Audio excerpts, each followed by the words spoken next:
Welcome to the Wealthy Wednesday show. I'm Lucy McMonagle. I am the host, and I am on a movement to create this world a better place.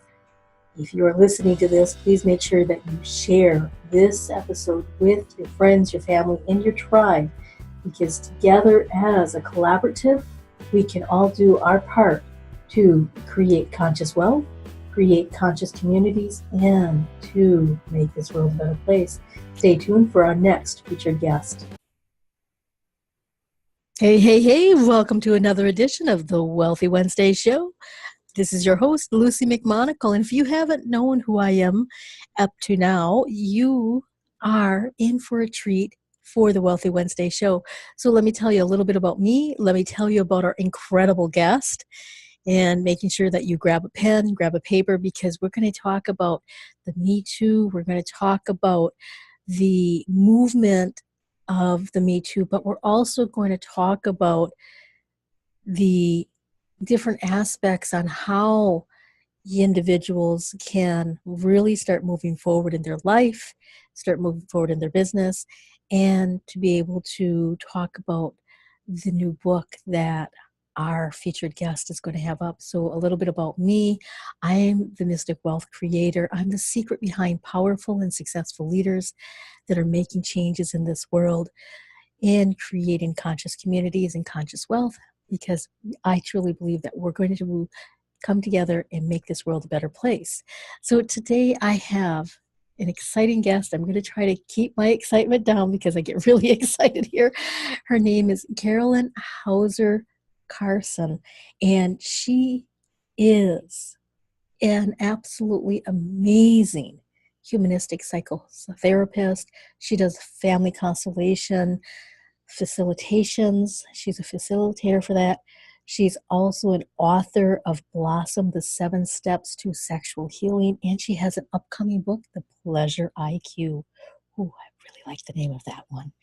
And she also helps individuals to really work with their traumas, and she gives you this unique experience of an intersection between the human body, the experience that meets the past, and even ancestral traumas. So, Carolyn, I'm going to let you explain a little bit more of what you do more proficiently so that individuals can understand, because I'm so excited about us talking about the Me Too connection and your book, Blossom, and your future coming book, that I want to make sure that people understand what you do and how can you be of support to our audience. Yeah, thanks for having me. You did a great job of introducing me. Oh, And also, like you, I really do believe that it's possible to have a world that works for everyone. My company is actually called There's Enough to Go Around Inc. Every time I have to spell that, they're like, really, this is your company name? I'm like, yeah, really, that's my company's name. yes, that's So, when people hear sexual trauma, often they like shrink away. Or I published my book 6 years ago, and in the beginning, when I started talking about it, people were like treating me like I had an infectious disease. They just didn't want to come close, basically. And so the Me Too movement in my world is great because now people want to talk about it finally. And sexual trauma especially is such a taboo because there's so much shame and guilt attached to it. And so what I've learned in my own journey is that any kind of abuse, and sexual abuse especially, is much more of a energetic thing to deal with than actually psychological or mental or even emotional. And so the work that I do really pretty much focuses on helping people get out of a negative vibrational space into a positive high vibrational space, because as you probably know, and I'm sure that you also teach this, is that when you're in a high vibrational space, then things flow, and then there's ease and miracles start happening, and you're being much more protective and protective in your creations also. exactly. And, we are touching upon a very sensitive subject for individuals who are listening, that there is hope if you have had some issues, and if some of these contents that we're talking about is bringing this up, please make sure that you contact somebody that can help you raise your vibration, that can help you move forward. So, can you tell me, Carolyn, a little bit about why is the Me Too movement just now beginning? And we're in 2018, and this is not something that's new. Yeah, I think, in my own healing journey, I was able to, or the stuff was able to come out when I was ready. Mm-hmm. And so I think it's the same collectively, we're ready to tackle this and to heal. That's what I'm thinking. That's why I think now. And I just recently read an article on the Me Too movement, and actually the woman who came up with the hashtag, I think she came up with it 10 years ago. Wow. She in her article, and I'm just paraphrasing her story, I think she was a camp counselor or something, and this little girl came to her and wanted to confess what had happened to her, and she sent the girl away because she hadn't dealt with her own stuff. And in that moment, she thinking back, she was like, I wish I could just have told her, me too. That's how it was born. And then obviously she started working through it and founded the movement then. So, this didn't happen overnight. It's been percolating, and now we're ready as a collective to hopefully heal from it. Absolutely. Absolutely. And as a collective, as the men and women who are listening to this isn't something that just happens to women. It's an epidemic that's happened across the world to young, old, and male, female, etc. And what is one of the most crucial first steps that individuals can do to start coming to terms with this, or start coming to a healing from the sexual abuse? One of the most important steps is to really step out of victimhood, and part of what that entails is taking responsibility. And that's where most people get tripped up, because people think that means that it's their fault, right? So it's your responsibility that happened. But that's not what it means. Taking responsibility to me and getting out of victimhood to me means to step into a place of, okay, I am a powerful creative being. That's why I came here on this earth. Why would I have planned for me to have this experience? Like, why would it make sense that I had to go through this experience? And what is the gift? Like, knowing that the universe is efficient in helping us really be who we want to be, would it make sense that I had to go through this so that I could actually be the person that I am?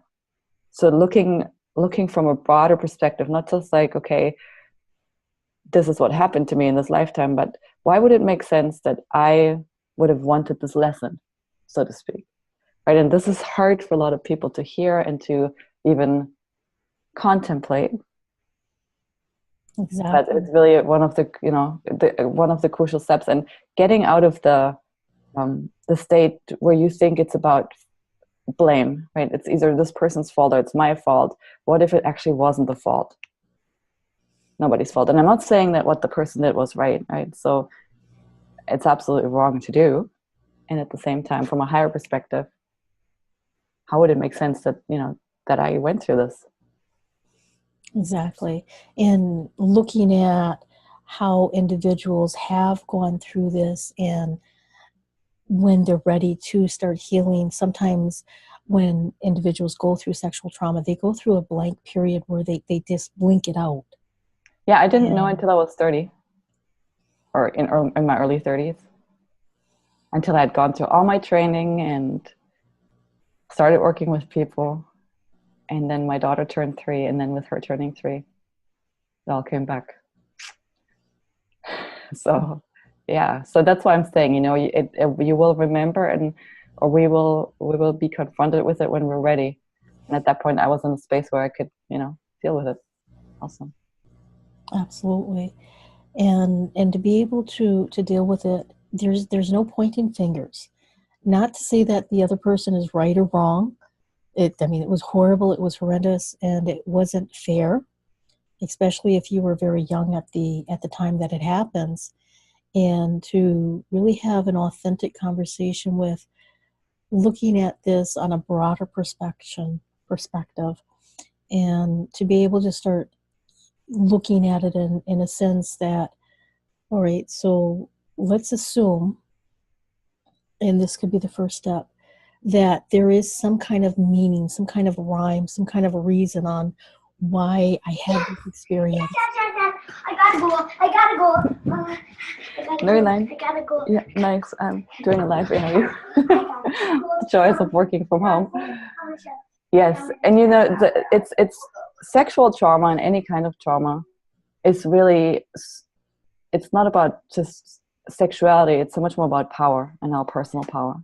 And so this first step really helps us to start reclaiming our power. Because as long as we're saying, oh, this person did this to me, and there's, you know, they have all the power. Mm-hmm. Or if you, even when you're still angry, they still have the power.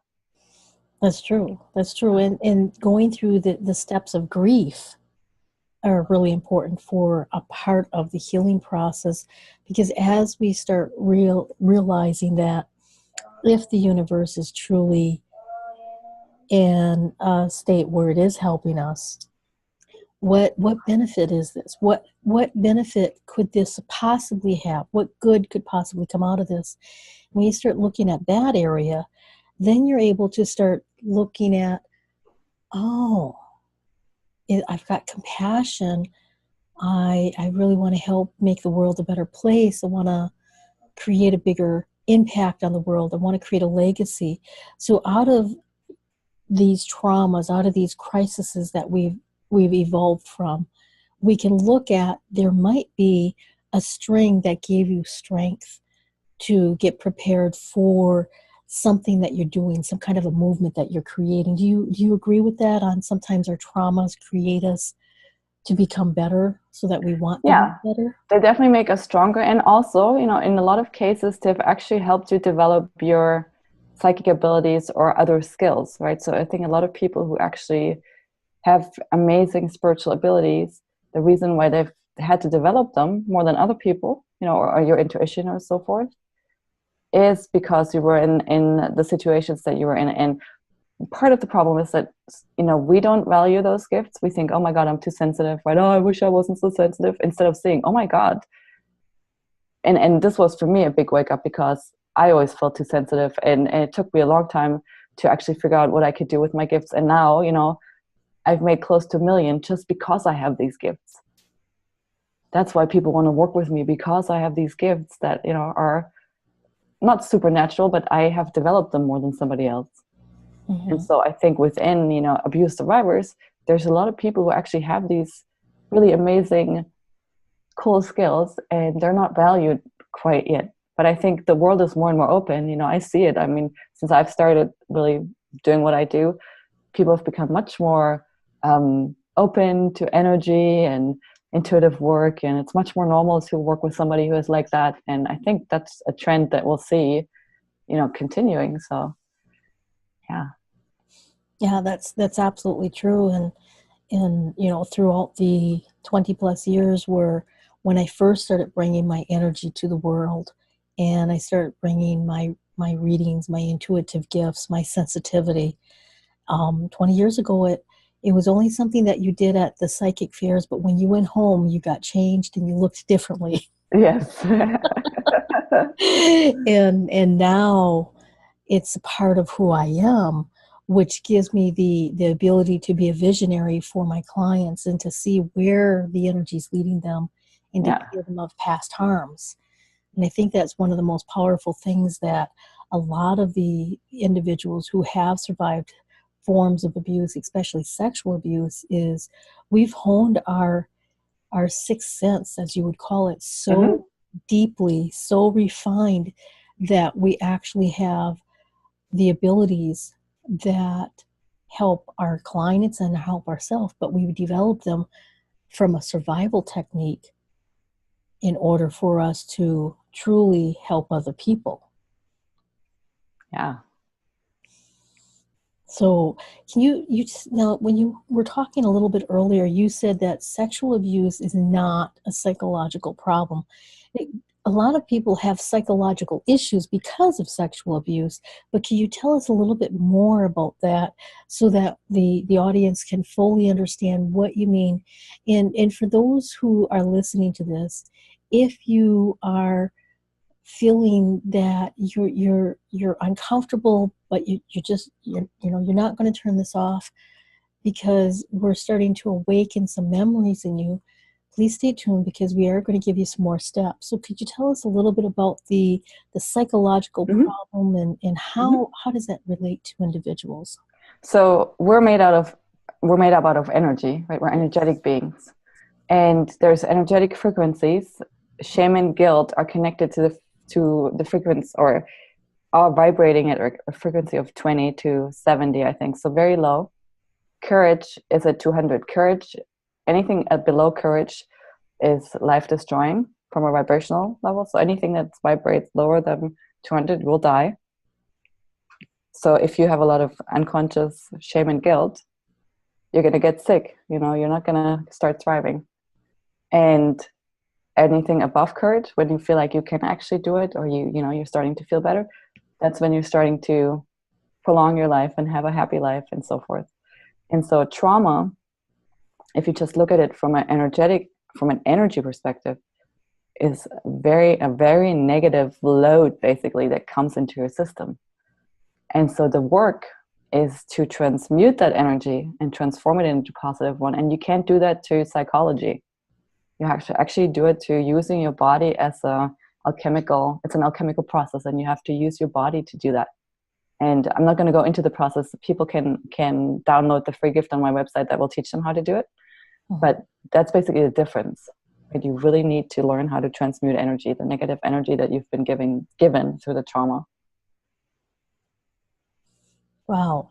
So when you really look at it, it's almost as if because of the trauma, it gives you two choices. Either you can slowly start disintegrating through the low vibrations, or you can choose to start figuring out ways to increase your vibration above courage.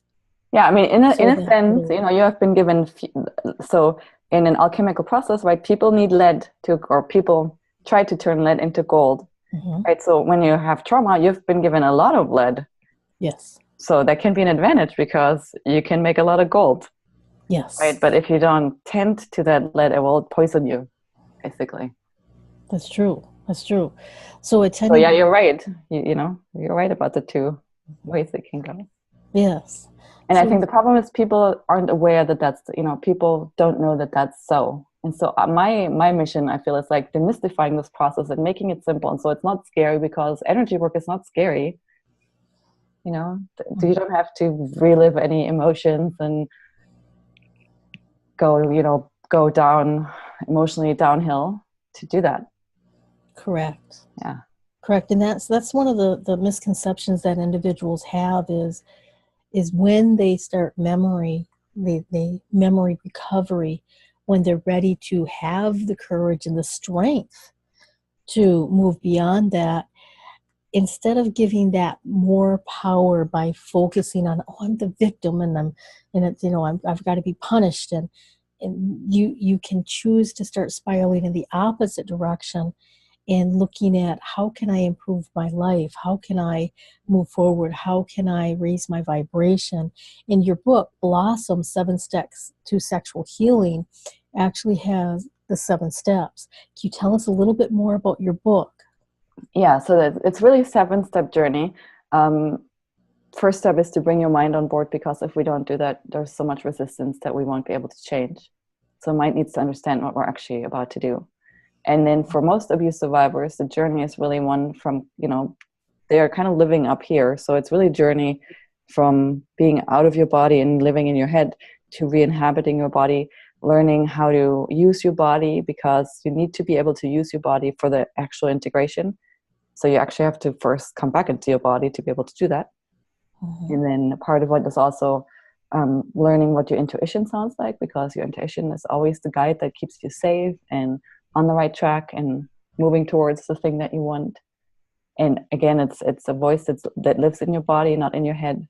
Then what we talked about most is the 4th step, actually the reframing it and really seeing with the eyes of truth and getting out of the victim state and knowing that you can actually change, and you you'll never be who you were before, but you'll be able to be at peace and have joy in your life at a different level.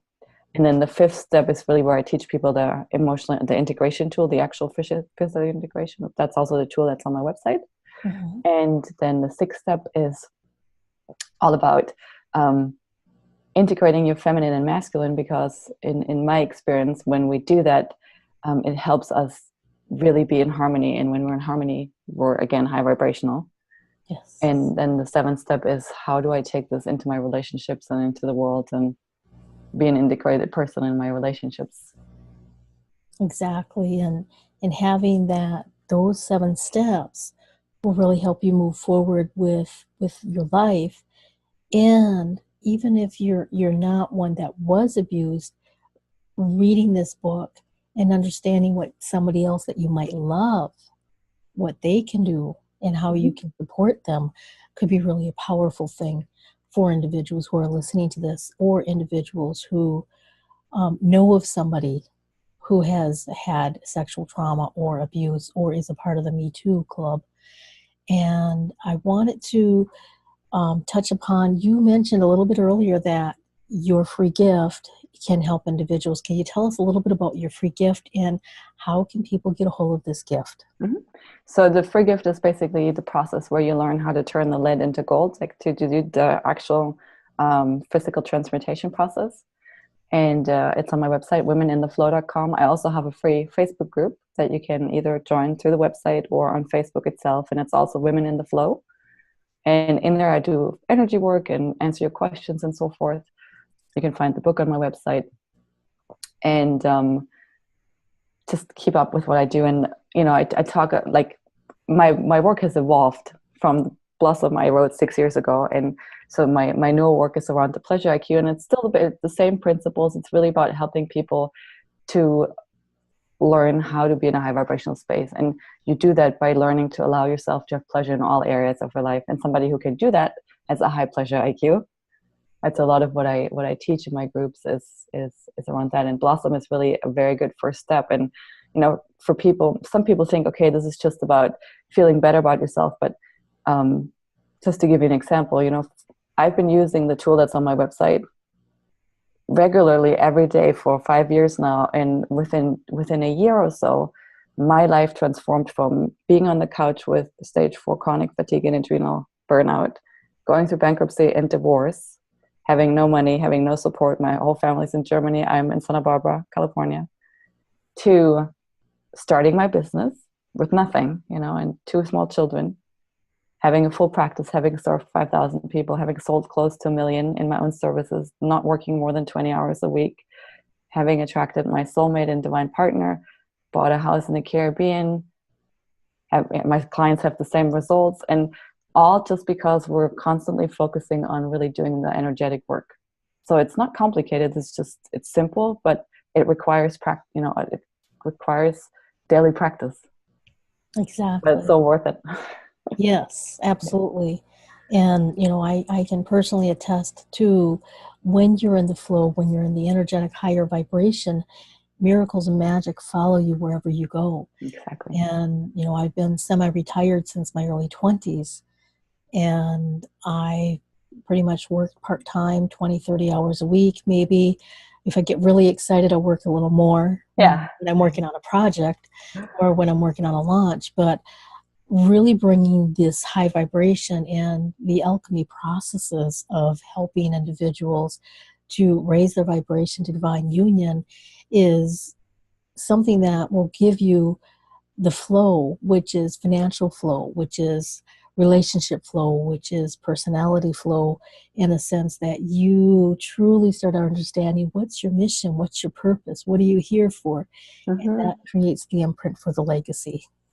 Exactly, yeah.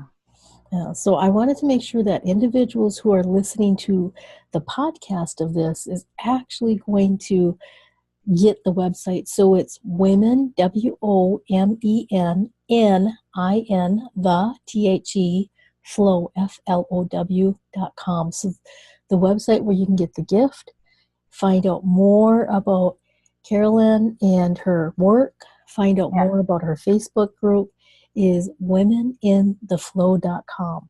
Yeah, and then I'm only actually work with people. I take them on really beautiful retreats. That's one of the main ways that I work with people. So if anybody listening has been wanting to go on a retreat, you can do this in a beautiful setting within a week and really completely transform your life. Absolutely fabulous. So, Carolin, we are just about ready to wrap this up. This has been absolutely phenomenal. Yeah, great. And to understand that you even get to work out of your home and to have a home in the Caribbeans. And do you still live in California in addition to the Caribbeans? Yeah, my kids, my ex-husband lives here, so I live here, and then I do my retreats in the Caribbean. So I am there like every 2-3 months at least. And then we spend the summer and the winter there when they're out of school. Beautiful. Yeah. Beautiful. So that's fabulous. So those are some of the benefits of really understanding how energy works, yeah, how it can change your life, and also being able to raise your vibration from where you've been to where you're going. So is there anything else that you would like to leave our audience with before we say our farewells? Yeah. I always like to close with sharing that we don't have power over other people. We don't have power necessarily over our circumstances, but we do have power over our own energetic frequency. To remember that, because that is, a lot of this work is around reclaiming your power, and this is where you can find your power, because you can always help yourself to feel just a little better and to make that the focus. Exactly. And to receive more pleasure in your life, as you mentioned earlier. Yeah.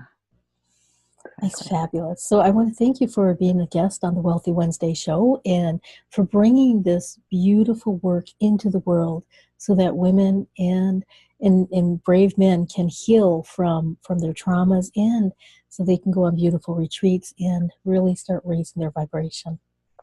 Thanks for having me. Absolutely. So I want to thank you, my guest, my audience who is listening, for really helping me create an incredible Wealthy Wednesday show. We celebrated 3 years. We're on 3.5 years now. And I love getting the messages. I love seeing your comments. I love responding to them. Thank you for subscribing to the YouTube channel. Thank you for downloading the Android and the iPhone app. And thank you for sharing this with your friends, your families, and other individuals, because we are growing substantially, and we are also in the process of creating almost 1 million views by 2020. So we're completely on alignment for that. So stay tuned as we grow, we evolve, and we bring you the top experts in this world. Abundant blessings. Thank you for listening to another edition of the Wealthy Wednesday Show. I'm your host, Lucy McMonagle, and I'd really appreciate it if you would share this with your friends, your family, your tribe, and let other people know that the Wealthy Wednesday Show is creating a movement to make this world a better place, and we rely on you to get the word out so that we can create mass influence. So until next time, abundant blessings.